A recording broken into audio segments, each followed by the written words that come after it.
I'm here today to tell you a little about the Microfinance Institute at Tumaini University. This is a joint project of Tumaini, the Microfinance Task Force here in the U.S., and Thrivent Financial for Lutheran. Now, microfinance starts in Iringa about 2005 with the formation of some of the first SACOs, programs developed by DIRA to try to encourage all the parishes to have them. Later on that year, we formed the Microfinance Task Force here in the U.S. to encourage partners to help their congregations and to help provide some resources. Well, over the next 4 years, we get 11 SACOs started and operating to different degrees. But sometime in that period, around the end of 2009, it's pretty clear we need to do something different to encourage more SACOs, to get more training, and to work towards more capital for them.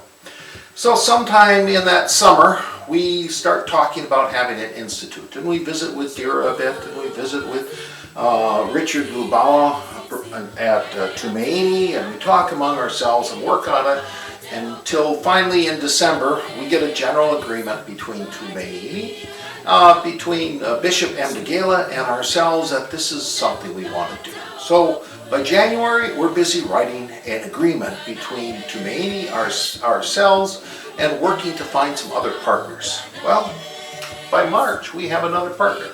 Thrivent Financial for Lutherans is starting to do some work in Tanzania and is very interested in joining us. So by July, we have an agreement between Thrivent, ourselves, and Tumaini to form an institute for microfinance development and further develop this whole concept in the Iringa area. There's a signing ceremony. Unfortunately, all of us from the task force have left by then. So Reverend Julie Rodness signs on our behalf. Mr. Greg Groth is there from Thrivent. Shivala is there from DIRA. Richard Lubawa is there on behalf of the university, and our first director, Mr. Vinakuti has been appointed, and Ms. Ituani Luwago is there as the worker. Here is the signing. It was a little ceremony held at Tumaini. Afterwards, pictures were taken, congratulations made. This is a momentous occasion because we finally have a real institute to focus, do training, work independently on this important aspect of development in the Iringa Diocese. Well, what do the partners bring? Well, Tumaini, they contribute full staff. The director works half-time. Ituani, the support, can work up to 30 hours a week on this. They provide travel support and coordination. It's a task force. We try to communicate clearly with parish partners. We work on some fundraising. We offer them some support, and we travel back and forth and offer some advice and guidance while we're working there. Thrivent provides support to the Institute. They have on-the-ground personnel. Mr. Greg Groth spends many weeks a year there working with the Institute, and they also bring a great deal of financial expertise. We think overall this is an exciting combination of partners.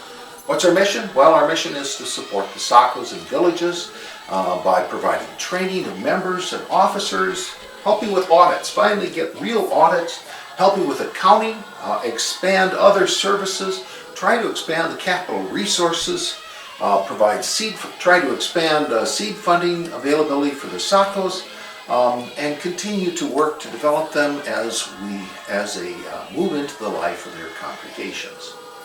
Well, the first task of the Institute was to visit the existing SACOs, and here's a rough sheet that we prepared of some of the details of the SACOs. Much is not known because up till now the keeping of records and interface have been very haphazard.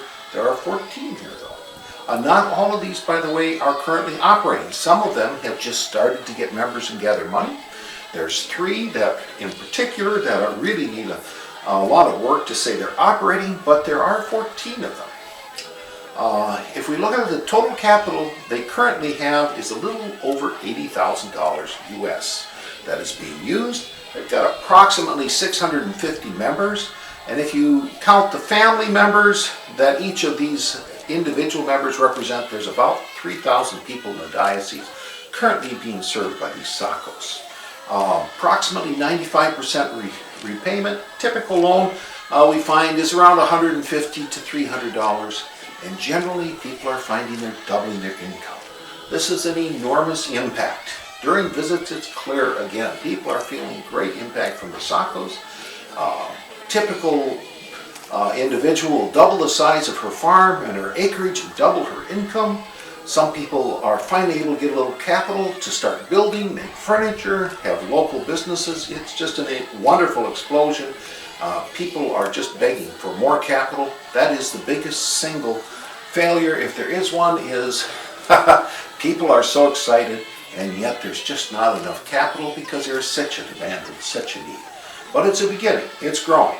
Some things that need to happen, well, training. Right now there's a big training session that's just ended at Tumaini. We sponsored here in the U.S., we sponsored the first training.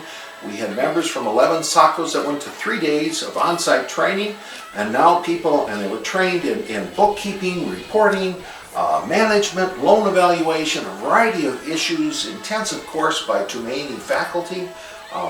And we're starting to develop then some audit trails and clear record keeping. Following up on this, there's a whole schedule of visits. Starting this month, the first 4 regular visits will be made.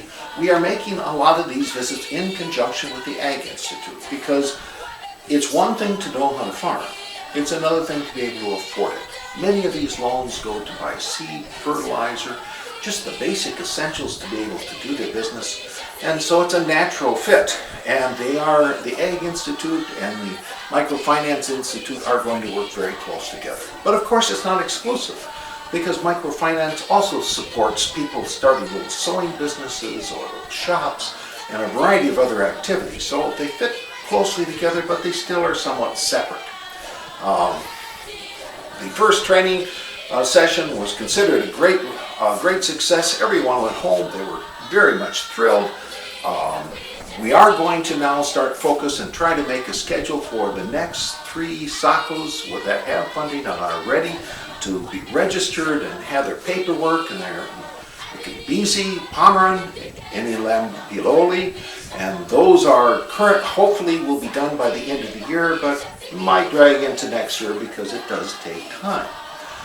We are also starting to work on an accounting assistance program. We hope that we can get to the point where SACOs can simply send data to Tumaini where it's entered and to a general record keeping, so we can have audit trails, clear records. Money is safeguarded because the local officials can't really just nip and tuck. We know what's going on. Everyone knows. We publish them. It's really going to be, we think, a key development. And we'll do this with cellular messaging is the hope. And we're starting to work on that. Mr. Greg Groth will be there later this month, and he will be working on that specifically. What can the congregations do?